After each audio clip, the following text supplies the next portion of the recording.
ಮಹಿಳಾ ಹೆಲ್ತ್ ಇದೆಲ್ಲದಲ್ಲಿ ಬಂದು ಬಿಡ್ತದೆ. ಬೇರೆ ಬೇರೆ ಮಹಿಳೆಗೆ ಸಂಬಂಧಪಟ್ಟಾಗಿ ನಮ್ಮ ಏನೆಲ್ಲ ನಮ್ಮ ಚಿಕಿತ್ಸೆ ಇದೆ ಅಲ್ಲ ಅದನ್ನೆಲ್ಲ ಒಂದು ಕಡೆ ವಿಲ್ ಕಂಪೈಲ್ ಅಂತ ಒಂದು ಹೆಲ್ತ್ ಪಾಲಿಸಿ. ಈಗ ನಾನು ಲಾಸ್ಟ್ ಟೈಮ್ ಇದ್ದಾಗ ಇಡೀ ದೇಶದಲ್ಲಿ ಬರೀ ಹೆಲ್ತ್ ಪಾಲಿಸಿ ಮಾತ್ರ ಇತ್ತು, ಹೆಲ್ತ್ ಪಾಲಿಸಿ ಇರಲಿಲ್ಲ, ಯಾರಿಗೂ ಕೂಡ ಇಂಪಾರ್ಟೆನ್ಸ್ ಕೊಡ್ತಾ ಇರಲಿಲ್ಲ. ನಾವು ಕರ್ನಾಟಕದಲ್ಲಿ ಫಸ್ಟ್ ಹೆಲ್ತ್ ಪಾಲಿಸಿ ಮಾತ್ರ ಗೈಡೆನ್ಸ್ ಕೊಡ್ತಾರೆ. ಅದಾದ ನಂತರ ಆಲ್ ಇಂಡಿಯಾದಲ್ಲಿ ಹೆಲ್ತ್ ಪಾಲಿಸಿ ಆಯಿತು. ಪಾಲಿಸಿಯನ್ನು ನಾವು ಮಾಡ್ತೇವೆ. ಇಂಥ ಮಹಿಳಾ ತಜ್ಞರು ಯಾರಿದ್ದಾರೆ, ಇದೇ ಸಾಮಾಜಿಕ ಕೆಲಸ ಅವ್ರನ್ನೆಲ್ಲ ತೆಕ್ಕೊಂಡು ಬಂದು ಮತ್ತೆ ನಮ್ಮಲ್ಲಿರುವಂಥ ಬೇರೆ ಬೇರೆ ಯೋಜನೆ ಏನಿದೆಯಾ ಅದನ್ನು ಕ್ರೋಢೀಕರಿಸಿಕೊಂಡು ಒಂದು ಹೆಲ್ತ್ ಪಾಲಿಸಿ ನಾವು ತರ್ತೇವೆ. ಇದಕ್ಕೆ ಸಂಬಂಧಪಟ್ಟ ಹಾಗೆ ಈಗ ಇವ್ರ ಮಹಿಳೆಯರ ಬಗ್ಗೆ ಮಾತಾಡ್ತಾರೆ. ಮಹಿಳೆಯರಲ್ಲ, ಈ ಮನೆ ಗಂಡಸರಿಗೆ ಕೂಡ ಆ ಒಂದು ಟೈಮಲ್ಲಿ ಅವರ ವರ್ತನೆ ಹೇಗಿರ್ಬೇಕಂದ್ರೆ ಇವರಿಗೊಂದು ಕೌನ್ಸಿಲಿಂಗ್ ಅಗತ್ಯ.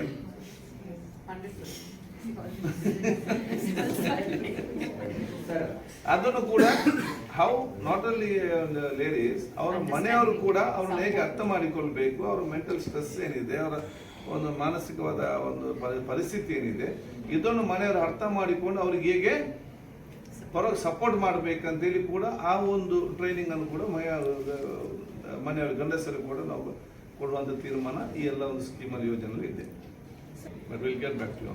ರಮ್ಯಾ ಮ್ಯಾಮ್, ಈಗ ನಿಮ್ಮನ್ನ ಅಂಬಾಸಿಡರ್ ಮಾಡಿದ್ದಾರೆ, ನೀವು ಯಾವ ರೀತಿ ಪ್ರಚಾರದಿರ್ಬೋದು ಭಾಗವಹಿಸ್ತೀರಾ, ಎಲ್ಲೆಲ್ಲಿ ಹೋಗ್ತೀರಾ, ಏನ್ ಪ್ಲಾನಿಂಗ್ಸ್ ಇದೆ ನಿಮ್ದು? ಈಗಾಗಲೇ ಆಶಾ ಕಾರ್ಯಕರ್ತರಿಗೆ ಕಾರ್ಯ ಒತ್ತಡ ಜಾಸ್ತಿ ಆಗ್ತಾ ಇದೆ, ಸಂಬಳ ಆಗ್ತಿಲ್ಲ ಅನ್ನುವಂಥದ್ದು ಕೂಗು ಸಹ ಕೇಳಿ ಬರ್ತಾ ಇದೆ. ತಿಂಗಳಿಗೆ ಅಥವಾ 3-4 ತಿಂಗಳು ಒಂದ್ಸತಿ ಫ್ರೀಡಮ್ ಪ್ರೊಟೆಸ್ಟ್ ಮಾಡೋದು. ಸೊ ಈ ಹೊಸ ಯೋಜನೆಯಿಂದ ಇನ್ನ 6 ತಿಂಗಳು ಅವ್ರಿಗೆ ಮತ್ತೆ ಕಾರ್ಯ ಒತ್ತಡ ಜಾಸ್ತಿ ಆಗೋದು, ಸಂಬಳ ಆಗ್ತಾರೆ, ಇದು ತಮ್ಮ ಗಮನಕ್ಕೆ ಬಂದಿದೆಯಾ? ಈ ಸರ್ವೆ ಮಾಡ್ಲಿಕ್ಕೆ ಮತ್ತೆ ಮನೆ ಹೋಗ್ಬೇಕು. ಕರ್ನಾಟಕ ಸರ್ಕಾರ ಅತಿ ಶೀಘ್ರದಲ್ಲಿ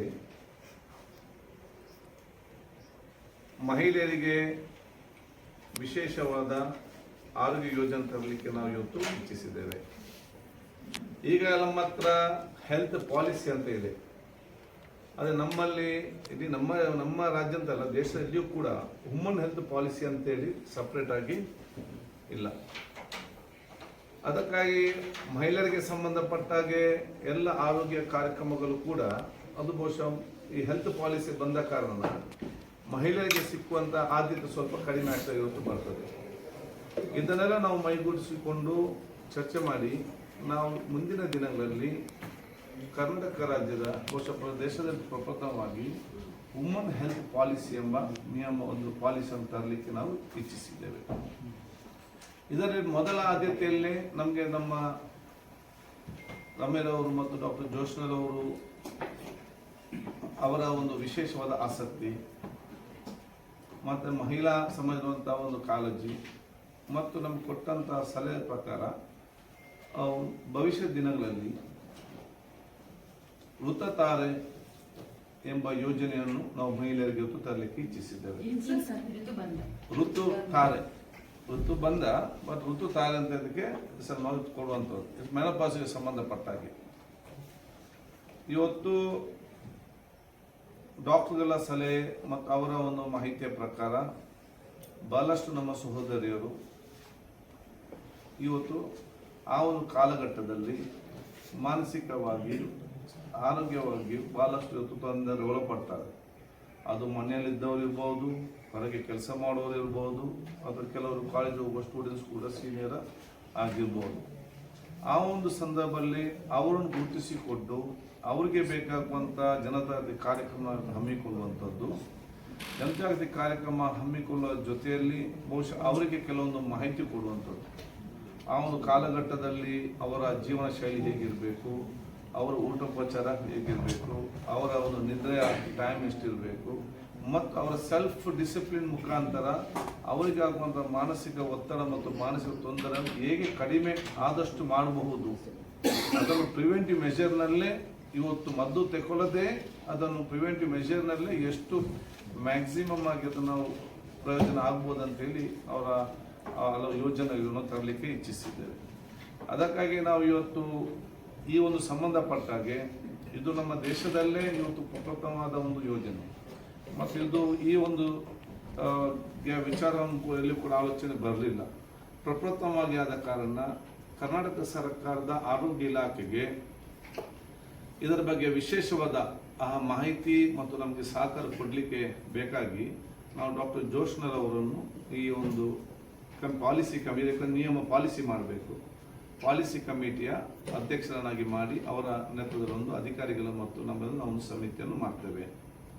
ಅದೇ ರೀತಿ ಜನರಿಗೆ ಜನಜಾಗೃತಿ ಮತ್ತು ಪ್ರಿವೆಂಟಿವ್ ಮೆಷರ್ಸ್ ಮತ್ತು ಜನರನ್ನು ಒಂದು ವಿಶ್ವಾಸಗೊಳಪಟ್ಟು ಅವರು ಬಹುಶಃ ನಮ್ಮ ಸರ್ಕಾರದ ಕಾರ್ಯಕ್ರಮವನ್ನು ಅವರಲ್ಲಿ ಮೈಗೂಡಿಸಿಕೊಂಡು ಸ್ವಯಂ ಪ್ರೇರಿತವಾಗಿ ಹೋಗಲಿಕ್ಕೆ ಬಹುಶಃ ಇದಕ್ಕೆ ನಾನು ಬಹಳ ಸಂತೋಷದಿಂದ ನಮ್ಮ ಚಲನಚಿತ್ರ ನಟಿಯವರು, ಮಾಜಿ ಸಂಸದರು, ಮಹಿಳೆಯರ ಬಗ್ಗೆ ಹಲವಾರು ಯೋಜನೆಯಲ್ಲಿ ಕಾಳಜಿ ವಹಿಸಿಕೊಂಡು ಕಾರ್ಯನಿರ್ವಹಿಸುವಂಥ ರಮ್ಯರವರು ಇವತ್ತು ಅದಕ್ಕೆ ನಮ್ಮ ಬ್ರ್ಯಾಂಡ್ ಅಂಬಾಸಿಡರ್ ಆಗಿ ಇವತ್ತು ತನ್ನ ಕಾರ್ಯವನ್ನು ಇವತ್ತು ನಿರ್ವಹಿಸಿದ್ದಾರೆ.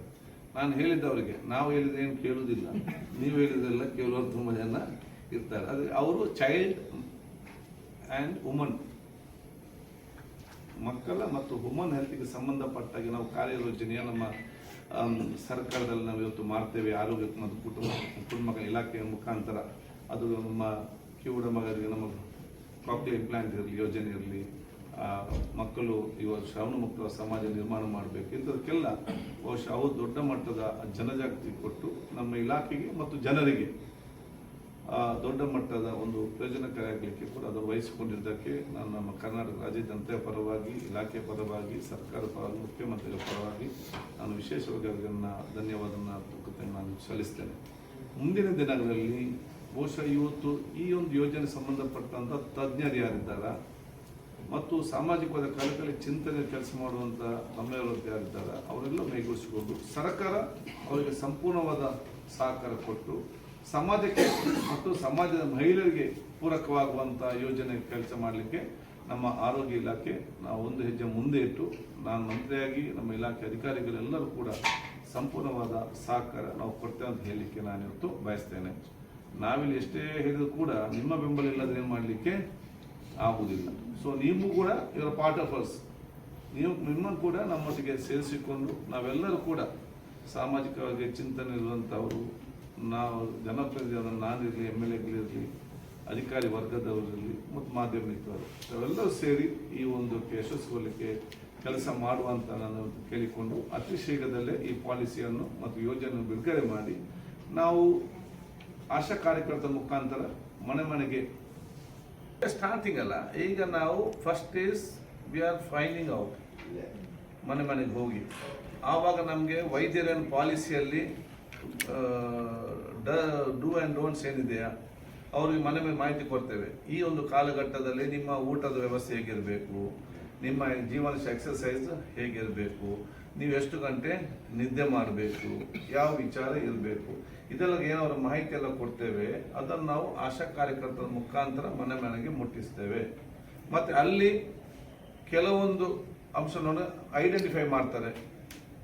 ಈಗ ಒಬ್ಬರ ಹತ್ರ ಬಂದು ಹೇಗೆ ಏನಂತೆಲ್ಲ ಕೇಳಿಕೊಂಡಾಗ ಅವರಿಗೆ ಒಂದು ಅಂದಾಜು ಸಿಗ್ತದೆ, ಇವರು ಈ ಒಂದು ಮೆಂಟಲ್ ಸ್ಟ್ರೆಸ್ಗೆ ಒಳಪಟ್ಟವರಿದ್ದಾರೆ.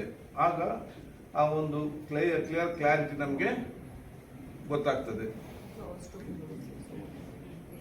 ಈ ಬೇರೆ ಬೇರೆ ಮಹಿಳಾ ಆರೋಗ್ಯಕ್ಕೆ ಸಂಬಂಧಪಟ್ಟ ಹಾಗೆ ತದನಂತರ ನಮ್ಮಲ್ಲಿ ಬೇರೆ ಬೇರೆ ಯೋಜನೆಗಳು ಇದೆ. ನೀವೆಲ್ಲ ಕೇಳೋ ಪ್ರಶ್ನೆಗೆ ಇನ್ಫಾರ್ಮೇಶನ್ ಕಲೆಕ್ಟ್ ಮಾಡಬೇಕಲ್ಲ, awareness and information. By 6 months we'll get complete data in our hand. ಯಾಕೆ ನಾವು ಈಗ ಇವರು ಪಾಲಿಸಿ ಮಾಡಿಕೊಟ್ಟ ನಂತರ ನಾವು ಅದನ್ನು ಅದು ಅಫಿಷಿಯಲ್ ಆಗಿ ನಾವು ಅದನ್ನು ಅನುಷ್ಠಾನ ಮಾಡಬೇಕು.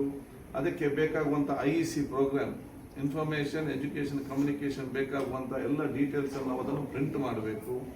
ತದನಂತರ ಇವರ ಮುಖಾಂತರ ನಾವು ನಮ್ಮ ಎಲ್ಲ ಆಶಾ ಟ್ರೈನ್ ಮಾಡಲಿಕ್ಕೆ ಟ್ರೈನರ್ಗಳನ್ನು ನಾವು ತಯಾರು ಮಾಡಬೇಕು. ಒಂದು ರಾಜ್ಯದಲ್ಲಿ ಒಂದು 50 ಜನರ ಮಹಿಳೆಯರನ್ನು ನಾವು ಟ್ರೈನ್ ಮಾಡಿ ಅವರು ಎಲ್ಲ ಜಿಲ್ಲೆಗೆ ಹೋಗಿ ಅಲ್ಲಿ ಆಶಾ ಕಾರ್ಯಕರ್ತರಿಗೆ ಟ್ರೈನ್ ಮಾಡಬೇಕು. ಅವ್ರ ನಂತರ ಮನೆ ಮನೆಗೆ ಹೋಗಬೇಕು. ಸೊ ಇಟ್ ಇಸ್ ಇವತ್ತು ಸ್ಟಾರ್ಟ್ ಆದಷ್ಟೇ, ಇವತ್ತೇ ಮುಗಿದಿಲ್ಲ. 5ರಲ್ಲಿ ಇವತ್ತು ನಾವು ಸ್ಟಾರ್ಟ್ ಮಾಡಿದ್ದೇವೆ. ನಮ್ಗೆ ಎಲ್ಲರ ಸಹಕಾರ, ನಿಮ್ಮೆಲ್ಲ ಸಹಕಾರ ಮುಖಾಂತರ ಒಂದು ಮಾದರಿಯಾಗಿ ನಮ್ಮ ಕರ್ನಾಟಕ ರಾಜ್ಯ ಈ ಒಂದು ವಿಚಾರದಲ್ಲಿ ಮುಂದೆ ಬರ್ತಂತ ಹೇಳಲಿಕ್ಕೆ ನಾನು ಇವತ್ತು ಬಯಸ್ತೇನೆ. ಕ್ಯಾಲ್ಕುಲೇಷನ್ ನೋಡಿ, ಇವರೆಲ್ಲ ದೇ ಆರ್ ಎಕ್ಸ್ಪರ್ಟ್ಸ್. ಅವರು ನಮ್ಗೊಂದು ಚೆಕ್ ಲಿಸ್ಟ್ ಕೊಡ್ತಾರೆ. ಆ ಚೆಕ್ ಲಿಸ್ಟ್ ಅನ್ನು ಟ್ರೈನಿಂಗ್ ಮಾಡಿ ನಾವು ಅವ್ರು ಮನೆ ಮನೆಗೆ ಹೋಗ್ತಾರೆ. ಮನೆ ಮನೆಗೆ ಬಂದು ನಿಮ್ಮ ಮನೆಗೆ ಬಂದು ನಿಮ್ಮ ಮನೆಯವ್ರ ಹತ್ರ ಕೇಳ್ತಾರೆ ಈ ರೀತಿ ಇದೆ ಆರೋಗ್ಯ, ಈ ರೀತಿ ಆರೋಗ್ಯ, ಈ ರೀತಿ ಆರೋಗ್ಯ ಎಲ್ಲ ಏಜ್ ಅಂತ ಹೇಳಿದೆಲ್ಲ ಕೂಡ ಇದರಲ್ಲಿ ಆವಾಗ ಅವರಿಗೆ ಒಂದು ಅಂದಾಜು ಡಾಕ್ಟರ್ಗೆ ಸಿಗ್ತದೆ ಎಷ್ಟು ಪೂರ್ವಭಾವ ಎಷ್ಟಿದೆ, ತದನಂತರ ಎಷ್ಟಿರ್ತದೆ ಅಂತ ಹೇಳಿಕೊಂಡು ಅದರಲ್ಲಿ ಸೆಲ್ಫ್ ಡಿಸಿಪ್ಲಿನ್ ಆಗಿ ಲೈಫ್ ಸ್ಟೈಲ್ ಎಷ್ಟು ಕಡಿಮೆ ಆಗ್ತದೆ ಇದೆಲ್ಲ ಕೂಡ ಮತ್ತೆ ಅವರು ತಜ್ಞ ವೈದ್ಯರಿದ್ದಾರೆ ಆ ಹಂತಕ್ಕೆ ಮತ್ತೆ ಹೋಗುವ. ಈಗ ನಾವು ಇದು ಸ್ಟಾರ್ಟಿಂಗ್ ಸ್ಟೇಜ್. ಓಕೆ, ಈಗ ಇನ್ಫಾರ್ಮೇಶನ್ ಕಲೆಕ್ಟ್ ಆಶಾ ಕಾರ್ಯಕರ್ತರು ಮಾಡ್ತಾರೆ, ಸಮಿತಿ ಏನ್ ಮಾಡುತ್ತೆ ಸರ್?